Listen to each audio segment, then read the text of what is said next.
everybody, it's Mike Delisio with another Dice Tower Daily Unboxing.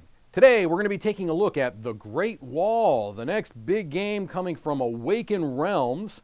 Now, a couple of things I'm going to state just right off the bat. Right now, I'm just going to be looking at this core box, which is a Kickstarter, and so anytime you're looking at Kickstarter projects, you have to be aware that you may see components in this copy that are different from a game that you might come across with if you're getting it from retail or if there are different pledge levels. I'm not really familiar with what those different pledge levels are. I'm just going to show you what's inside this box. Then I'm going to have a separate unboxing that includes multiple other boxes, components that came with the game. Right now I'm just focusing on this core box in the purposes of this unboxing. The Great Wall is a competitive strategy game for 1 to 4 players set in medieval China that blends historical themes with a pinch of fantasy flavor. The game includes cooperative and solo modes. All right, looks like we're going to have miniatures. All right, looks like 90 plus high quality faction models, 200 cards, player screen, boards, resource tokens, 200 of them in a separate tray. All right, well, let's take a look inside the box. I personally am a fan of the cover. I know that maybe there have been more and more of these games with a lot of white space on the cover, but I'm not done with it yet. I like kind of this clean look. All right, here is our rule book. Let's take a look.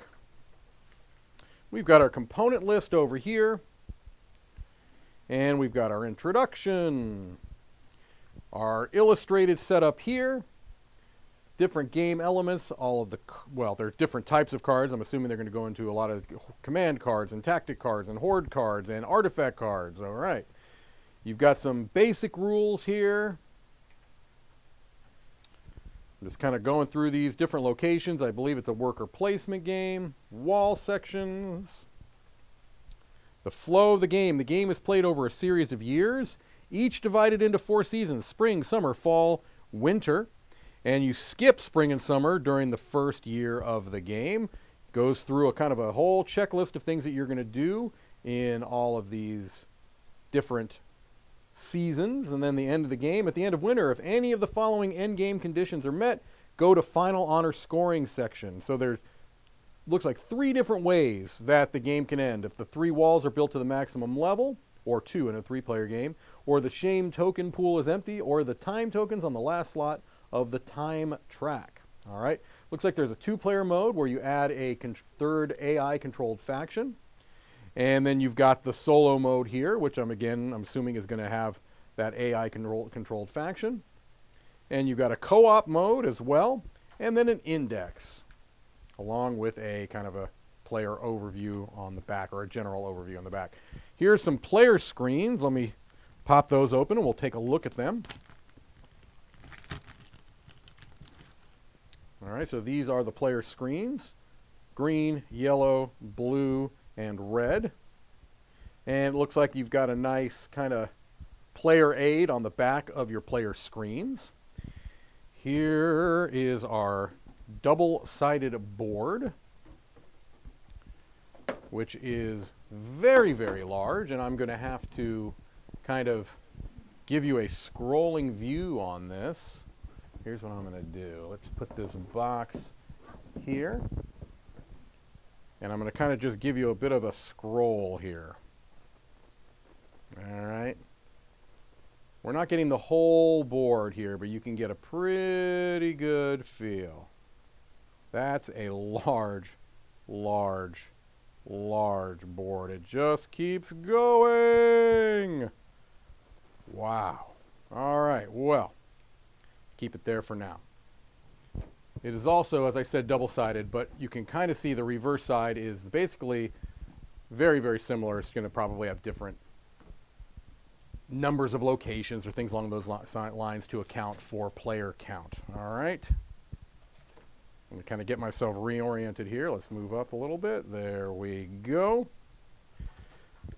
You can see those minis there kind of tantalizing you, but we'll wait on those for just a moment. Let's take a look at our cardboard, which is very thick. All right, this is thick, and I'm assuming it's because these are going to be constructs. It looks like, you know, you're going to slot things into these to kind of create different cardboard constructs. So let me show those off. Okay.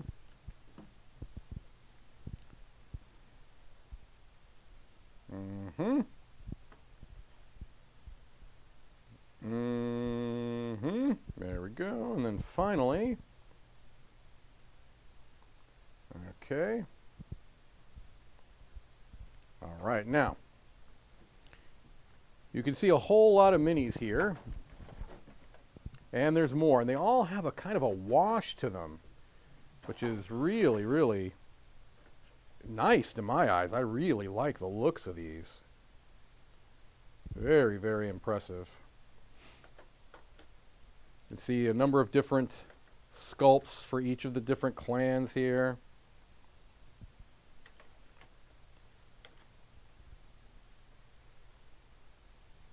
Really nice.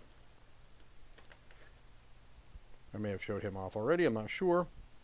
And then our green here. Again, they've all, I can't tell if it's a wash. It looks like a wash to me. There's something that's bringing out the detail in these minis more than just a standard mini, that, you know, gray mini that I'm used to. These obviously already are pre-colored. And again, I think there's a wash that's giving them this effect.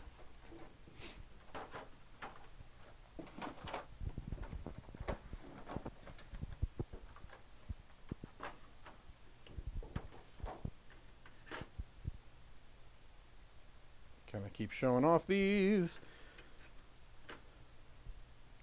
You should at least see one example of each. Not going to spend a whole lot of time on them because there's a lot of them, but you can at least get a kind of a view for how they all look.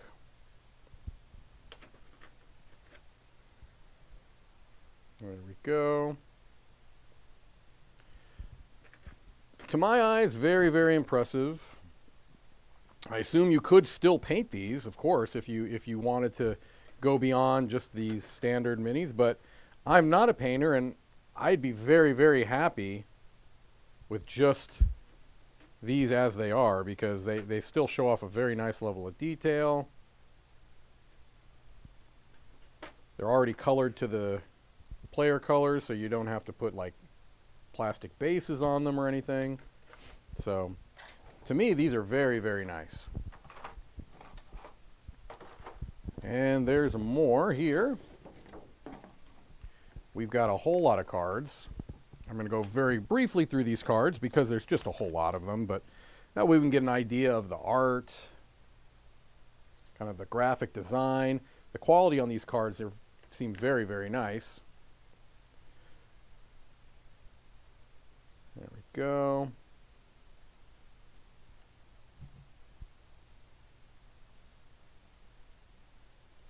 Whole lot of these cards. And we've got Fall of the Academy. These look like maybe events. Heavy Rainfall, Monopoly, Corruption, Distractions. Yeah, these read like event cards or something like that. Okay.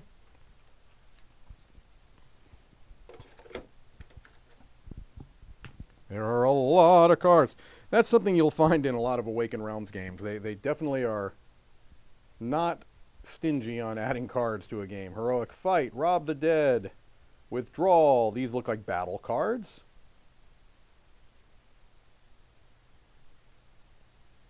Two Arms.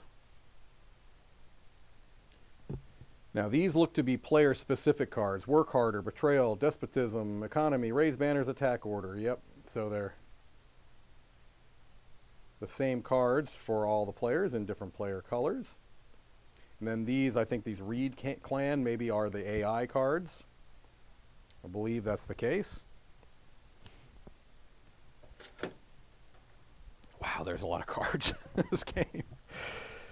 Here are the bigger cards.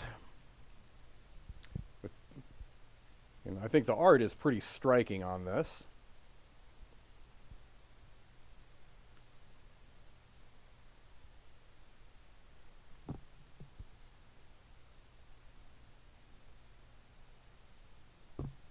Yeah, this is very, very nice looking.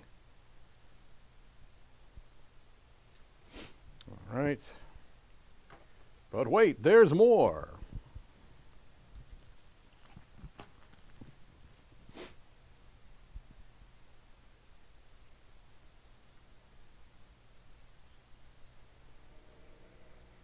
These beautiful cards. I mean, I'm very, very taken with the look of the cards here. I mean, this is very, very evocative and atmospheric. Beautiful. All right. And then finally, we've got one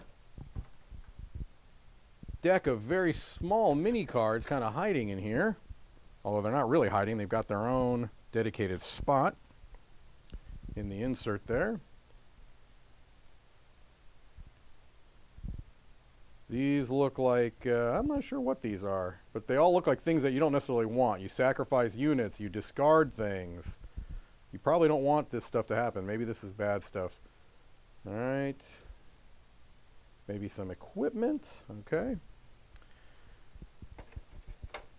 We've got some plastic tokens here. I think they're plastic. Or resin of some type. No, I think they're plastic. Kind of engraved. Very... Those are nice. Oops, sorry. Okay.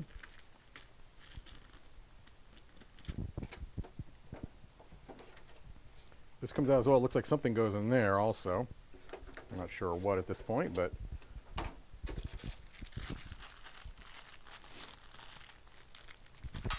these are wound tokens, which I've dropped already one, but those are kind of cool. Pop those in there.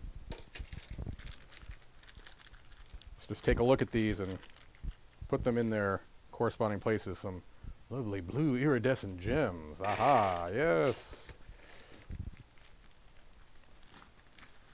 Here we've got wooden wood. That's always nice. If those were made out of plastic, it would be a little ironic, I suppose. Although I will tell you, these stones here, these rocks, appear to be made out of wood. They're not made out of stone. That's okay. I can forgive them that. And then we've got what looks to be some type of almost like an amber, or yeah, almost like an amber. That's what I'm going to go with. Or gold. There we go. It all slots nicely right in there. And then we can cover it with its nice dedicated tray cover. Actually, I think this goes here. Then this goes here.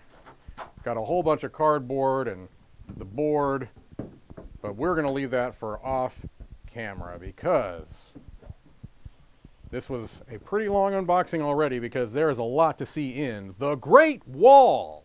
Thank you for watching another Dice Tower Daily Unboxing.